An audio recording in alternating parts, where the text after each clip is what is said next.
We got some brand new M4 iMacs. Let's talk about it.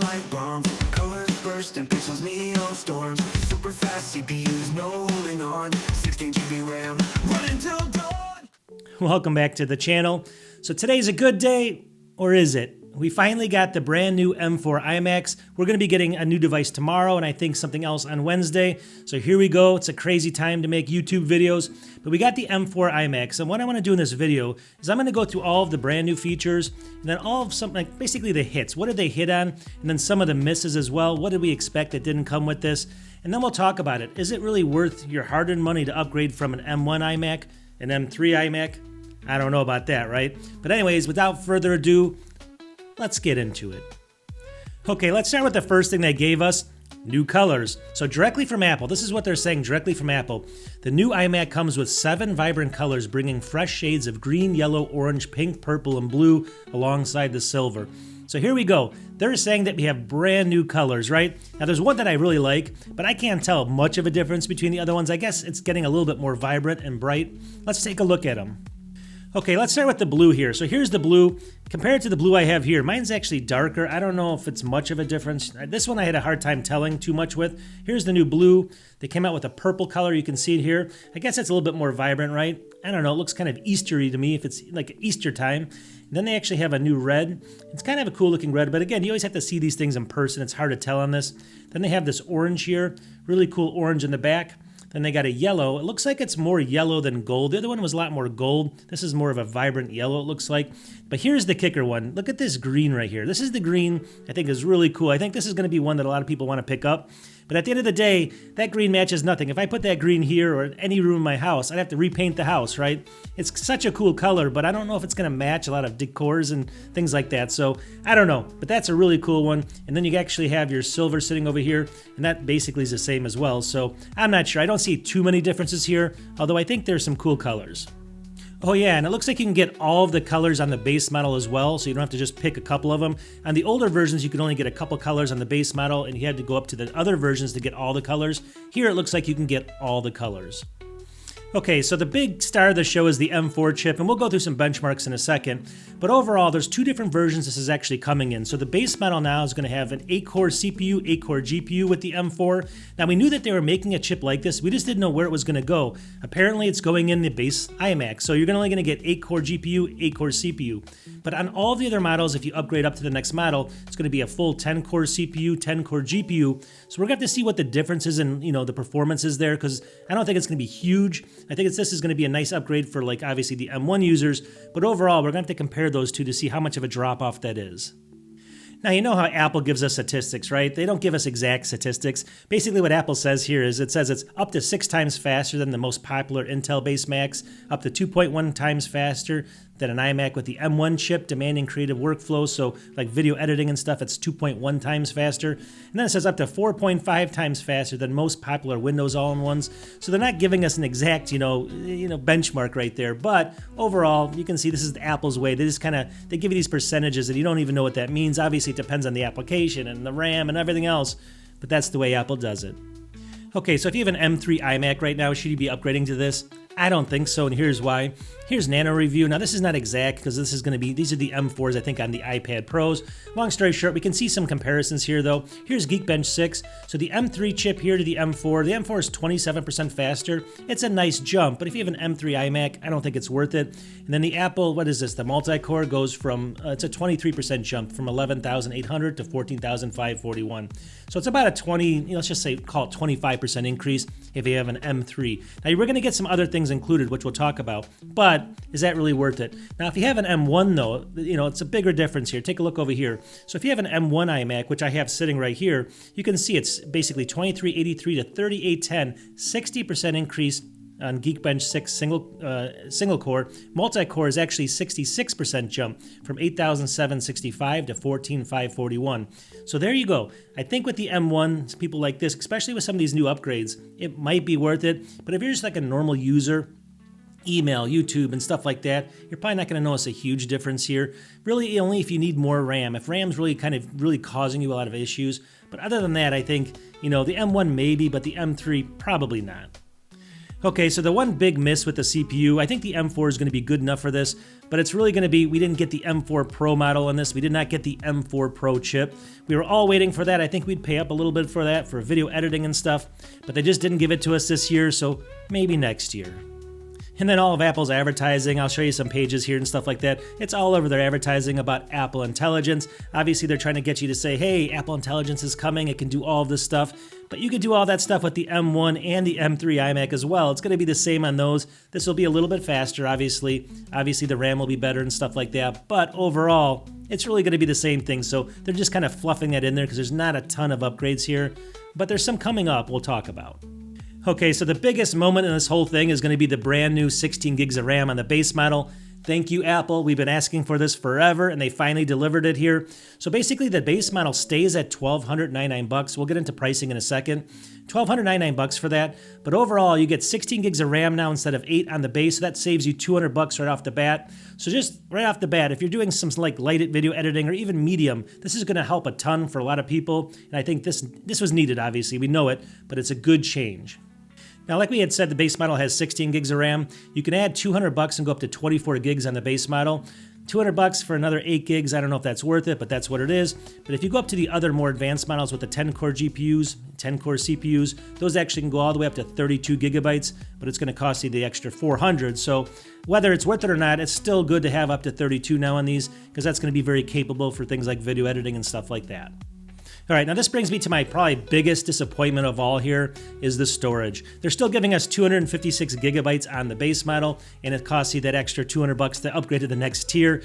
Insane, right? So they gave us the 16 gigs of RAM. They couldn't give us the more storage. This is insane, but it is what it is, Apple. They gave us one thing, and I guess we got to take it and maybe wait till next year. But 256 gig on the base model, and just where you basically start, is kind of a travesty at this day and age. So external storage galore is what we need to do when we're Apple people here. We always have to look for the external storage, and that's why I talk so much about it, but that's where we are, and that's what we got. Okay, so what about ports now? So the base model gets 2 Thunderbolt USB 4 ports, and then the models that have the 10-core CPUs, they actually come with, let me just see here, basically 4 Thunderbolt 4 ports. So you get 4 Thunderbolt 4 ports now. I guess that's nice overall, but I mean, you know, I wish they'd give us at least 3 in the base model, but you still only get 2 ports in the base model. So again, that's going to make that decision a little bit harder. Okay, the screen now. The screen's exactly the same screen. I can't complain. It's a great screen here. You know, Apple says it's an expansive 24-inch Retina display. It says a 4.5K resolution, up to 500 nits of brightness. I wish it maybe gets a little bit brighter, but I think that's good enough. It says it's basically 5 times and nearly 70% brighter than compared to the best-selling 24-inch that they compete against on the Windows side, for all it's worth. So overall, I think that's actually pretty good. It does actually allow now 2 external displays up to 6K each, which is a good upgrade right there, because the one I have sitting right here couldn't do that. Obviously, I believe the M3 could. I might be wrong, but the M4 can for sure now, and so that's a good upgrade, up to 2 6K monitors for external displays if you want them. Oh yeah, now they're offering also a nano, what is it called? The nano texture glass, like they do on some of the bigger monitors like the Studio Display. So you get that, but it's a $200 increase. And again, for this kind of a thing, I don't know many people that ever order that. I've seen them in real life, and it kind of makes things look a little bit more fuzzy to me. I like the straight glass, that's why I buy these monitors. But for people that like that, I guess it obviously helps with reflections and stuff like that. But again, it's another $200 upgrade if you want that. So personally, I don't think that's worth it. Okay, so they're also saying that they have, let me just read it from what they're saying. An updated 12 megapixel center stage camera puts the spotlight on you and keeps it there. So basically it's a new 12 megapixel camera. It should be a little bit better for video calls and things like that. They also have, they keep talking about stage view and stuff like that, but then they actually have this thing over here called desk view. And I'll show you a quick picture of that, but I guess it's actually a cool feature so that when you're talking or looking at the camera, it can also get you, but also look down and kind of get a picture of what you're talking about. For example, if I was talking about electronics, I could put them here. It would give you a shot of that. Or if you're like doing a cooking show or something, it would do that as well. I actually think I got to test that out. I know this was kind of available in some other things before, but long story short, it's now here on the iMac, and I think it's actually a good feature if you do a lot of display stuff like I do, tech stuff, and I'll have to test it out. So anyways, I just thought that was kind of a cool feature.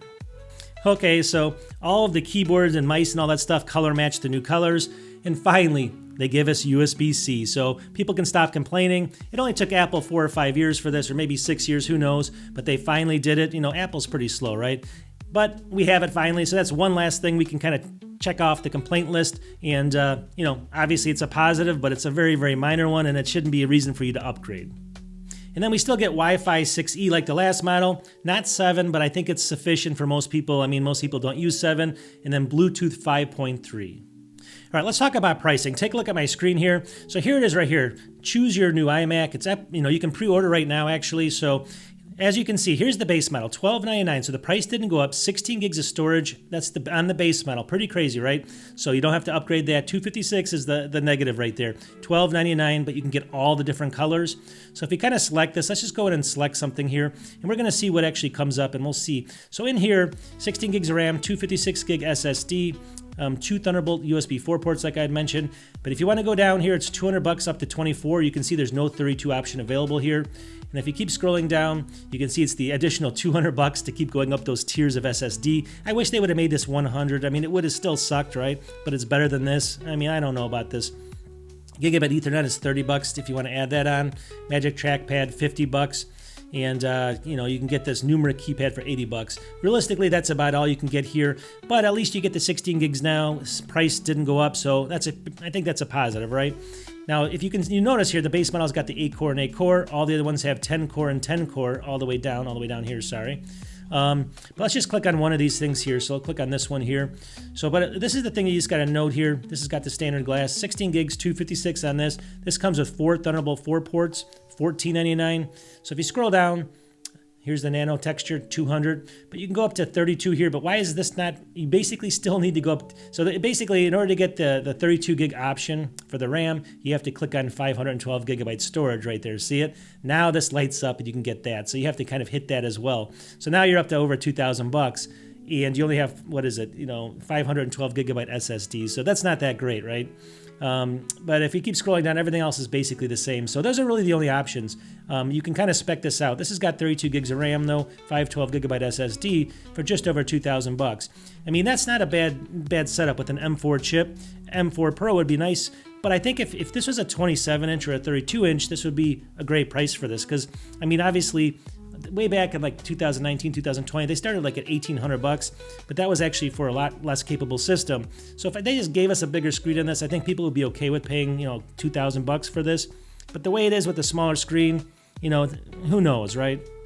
Okay, so we'll wrap this up, but what do you guys think? Put in the comments here. So what do you guys think are the big hits and the big misses? The big hit is obviously the 16 gigs of RAM, maybe some new colors, maybe that kind of desk view on the camera, and maybe an extra port and 2 external displays, right? But some of the big negatives are starting at 256 on the storage, right? That's pretty bad. No Pro chip in there. That's pretty bad as well. I mean, there's, you know, the list kind of, there's, I think, a few more negatives than there are positives here. And like I said, some of the more negatives are we didn't get the 27 or the 32-inch. We also get the bin-down chip on the base model. Why did it just give us the 10? I guess they have to, you know, make sure there's a big difference between those models. But they should have just given us 10-core GPU across all of the models, I think. That would have been nice, but they bin down that, you know, $12.99 version. We'll have to see how much slower that is, but that's another negative. So, I mean, on the positives, obviously, you know, let's just talk about it. Well, if you have an M1, I showed you, if you're doing just basic tasks, don't upgrade. If you're getting, you know, RAM limitations or you do some video editing, it might be worth an upgrade from the M1 to the M4 for sure. You got new ray tracing built into here. You got other things going for you. The colors don't really matter.